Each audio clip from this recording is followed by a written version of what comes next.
Welcome to another Telltale Books video.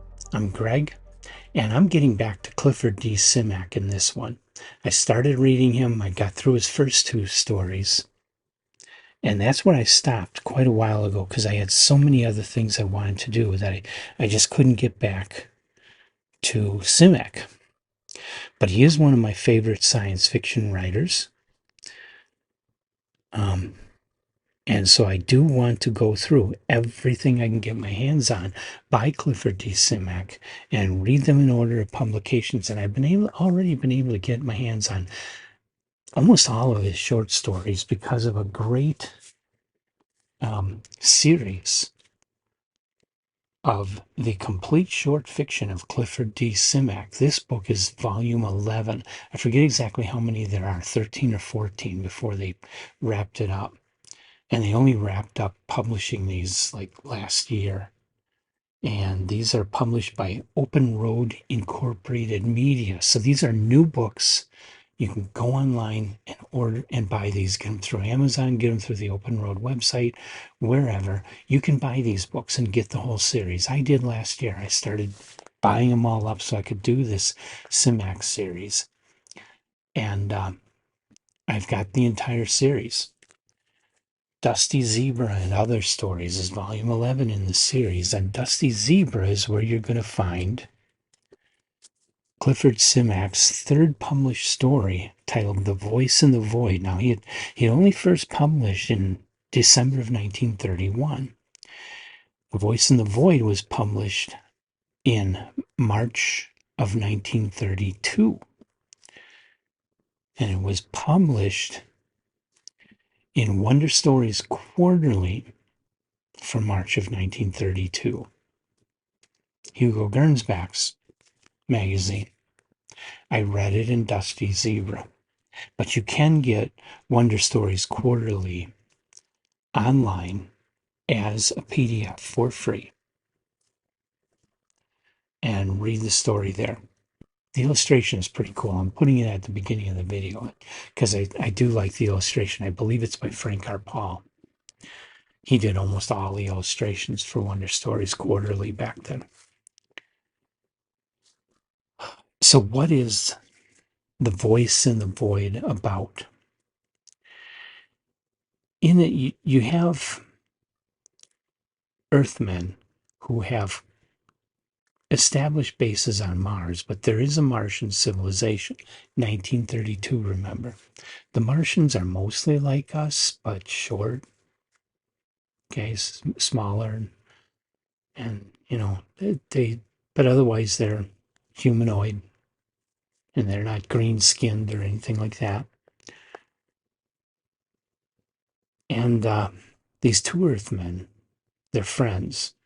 One of the friends had been out in the desert, and he found an incredible vein of radium, and he thought he was going to get rich. But the Martians came along and told him he's not allowed to have any of that, and they blocked him from it, took all the radium from the vein, and took all the wealth for themselves. So he was pissed about that. The other guy, he just wants to know about this particular religious relic, the bones of some ancient person that are kept in a box in a temple. And the Martians worship it. And he wants to learn more about it. But the Martians, they won't talk about it. They won't tell anything about, they won't let Earthmen learn anything about their religion, which isn't uncommon. A lot of religions, they want to keep secrets. Everybody who's not a part of the religion, they don't want them nosing around in things. So both these guys kind of have a bone to pick with the Martians. So the first guy, he knows his friend really wants to study those bones. He manages to break into a temple and steal the box. So now they got the bone, they got this relic, which is the most important thing on all of Mars. It's what the Martians really care about. And they steal it. Well, of course,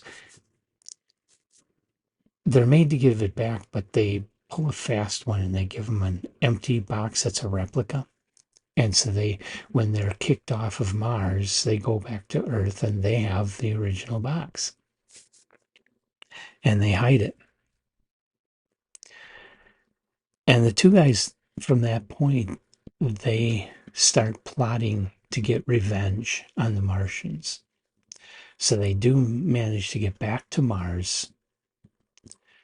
And the guy that discovered the radium, he gets into one of their temples, but they capture him and they're torturing him. And torturing him in a very bizarre, very specific way that makes the other guy want revenge on the Martians. So he hatches a plot.